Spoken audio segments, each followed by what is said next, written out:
मु ज्योतिर्विद सोनाली आपण मानको मो चैनल दृष्टि एस्ट्रो को स्वागत करुछि। नववर्ष 2026 उपलक्षे आपण मानको मोर हार्दिक शुभेच्छा। प्रभु श्री जगन्नाथ पाखरे मु प्रार्थना करुछि आपण को ए वर्ष सुख समृद्धि एवं उत्तम स्वास्थ्य प्रदान करंतु। तबे आसंत जानिबा 2026 मासटी आपण पय किपरि रहुछि। तुला राशि अधिपति ग्रह हेउचंती शुक्रदेव।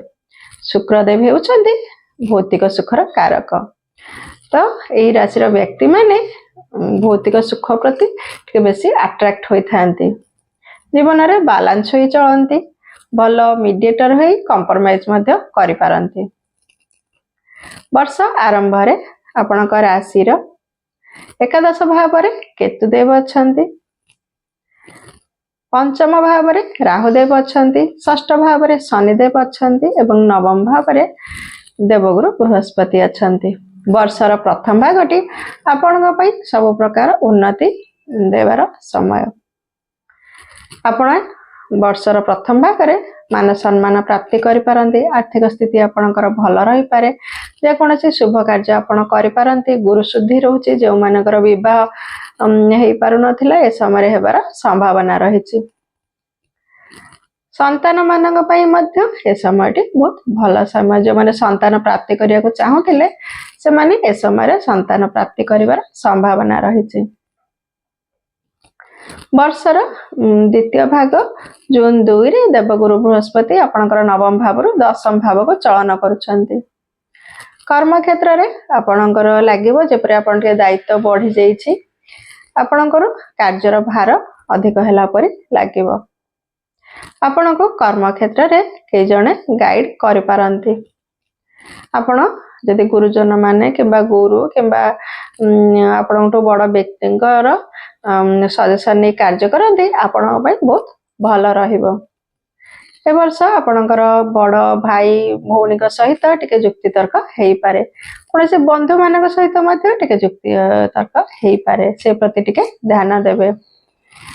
शिक्षा माने ए वर्ष विद्यार्थी मानक पई शिक्षार विभिन्न सुजोग ए वर्ष आनि दबो। किंतु आपण से सुजोग रो ठीक आपण उपयोग करंतु। जो माने उच्च शिक्षा पई विदेश को जाई उच्च शिक्षा करिया को चाहुथिले से माने ए वर्ष करि परिबे। पिला माने हेत टिके डाइवर्ट हेई परंदे किछि समय रे से प्रति टिके ध्यान देबे। परिश्रम करिवे। परिश्रम कले ही शुभ फल प्राप्त करिवे। आपणकर ए वर्ष आपण जदि लंबा रोग लागि रहउथला से रोगरो टिके उपशम पाइबार संभावना रहिछि। आपण ए वर्ष प्रथम भाग रे जदि किछि ऋण नै किछि कार्य आरंभ करिया को चाहुचंती ताहा मध्ये ए वर्ष आपण करि पारिबे। आपण जदि आपणकर किछि कोर्ट केस लिटिगेशन चालीछि तबे ताहा ए वर्ष सेमती चालिबो। बेसी खराब स्थिति सृष्टि हेबो नै। आगो को आरो पॉजिटिव रिजल्ट मिलिबार संभावना रहिछि। जो माने राजनीति क्षेत्र रे अछंदी से माने मध्य शुभ फल प्राप्तिर संभावना रहिछि। ए वर्ष प्रथम भागटी आपणको भाग्य आपणको विभिन्न क्षेत्र रे सहयोग करिवो। आपण जदि नुआ कार्य किछि आरंभ करिबा को चाहुचंदी मन भी आपणकर हबो। आपण करि पारिबे। जो माने जॉब करूछंती से माने जदि माने कर्म क्षेत्र परिवर्तन करिया को चाहुचंती तबे वर्षर प्रथम भाग रे करंतु। द्वितीय भाग रे कर्म क्षेत्र परिवर्तन करंतु नाही। ए वर्ष आपण तीर्थ यात्रा करि पारंती। आध्यात्मिक कार्य करिबा को आपणकर मन होई पारे। आपण दूर जगह को यात्रा मध्ये करि पारंती।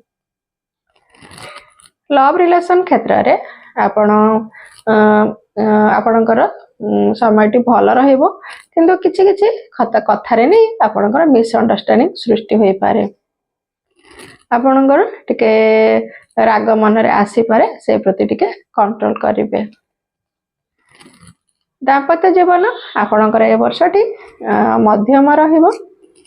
व्यवसाय जो माने करूछंती से माने मध्य वर्षर प्रथम भागटी से मानक पय भल समय।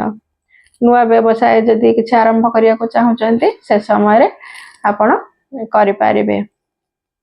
किंतु आपण टिके ମଧ୍ୟ ଆପଣ ରାଗକୁ ଟିକେ କଣ୍ଟ୍ରୋଲ କରିବେ। କେବେ କେବେ ଆପଣଙ୍କୁ ଟିକେ ବିରକ୍ତି ଭାବ ଆପଣଙ୍କ ମନରେ ଆସିପାରେ। ଆଉ ତୁଳା ରାଶି ବ୍ୟକ୍ତିମାନଙ୍କ ପାଇଁ କେବେ କେବେ ଟିକେ ବର୍ଷରେ ଆପଣଙ୍କୁ ଲାଗିବ ଯେ ଆପଣ ଯେତେ ପରିଶ୍ରମ କରୁଛନ୍ତି ସେଇ ଅନୁସାରେ ଫଳ ଆପଣଙ୍କୁ ମିଳୁନାହିଁ, କିନ୍ତୁ ଆପଣ ପରିଶ୍ରମ କରିଚାଲନ୍ତୁ, ଆଗକୁ ଆପଣଙ୍କୁ ସେ ପରିଶ୍ରମର ଫଳ ନିଶ୍ଚିତ ମିଳିବ। ଏଇଭଳି ଭାବରେ ଆପଣଙ୍କର ବର୍ଷଟି ଗତି କରିବାର ସମ୍ଭାବନା ରହିଛି। ବର୍ଷଟି ଆପଣଙ୍କ ଏଇଭଳି ମିଶ୍ରିତ ଫଳ ପ୍ରଦାନ କରିବ। ଶୁଭ ଫଳ ପ୍ରାପ୍ତି ପାଇଁ ଆପଣ ଶୁକ୍ରଦେବଙ୍କର ବୀଜ ମନ୍ତ୍ର ଜପ କରନ୍ତୁ। ଏ ବର୍ଷ ହେଉଛି ସୂର୍ଯ୍ୟଦେବଙ୍କର ବର୍ଷ, ତେଣୁ ଆପଣ ସୂର୍ଯ୍ୟଦେବଙ୍କୁ ପ୍ରତିଦିନ ତମ୍ବା ଢାଳରେ ଜଳ ଅର୍ପଣ କରନ୍ତୁ ଏବଂ ହନୁମାନ ଚାଳିଶା ସବୁଦିନ ପାଠ କରନ୍ତୁ। ବିଦାୟ ନେଉଛି। ଜୟ ଜଗନ୍ନାଥ।